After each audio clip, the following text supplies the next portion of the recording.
তোমার আব্বাস কেমন? আচ্ছা, ব্রয়লার বেচো কত যেমন?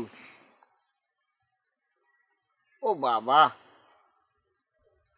ইয়া না, দাম বেশি পড়ে যায়। আচ্ছা, ওইয়া পাঙ্গাস মাছের কেজি চলে কত ভাগ্নে কইতে আরো? 150 টাকা। আচ্ছা, তাইলে একটা কাজ করো, আমি চাইছিলাম যে ব্রয়লার মুরগি দিয়ে আর কালিজিরা চাউল বা চিনি গুঁড়া দিয়া ধরো 3 কেজি মুরগি আর ধরো 2 কেজি চাউল দিয়ে একটা বিরিয়ানি করিয়া ইফতারির জন্য একটা আয়োজন করছিল।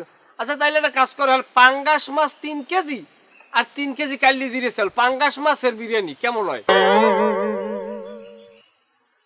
পাঙ্গাস মাছ দিয়ে বিরিয়ানি হয় না? তোমারে কইস কেটা হয় না? মুরহ বেচার ধান্দা না? রাহো রাহো। আসসালামু আলাইকুম। না, রাগের কথা না, রাহো। কথা বেশি কাউকা, রাহো।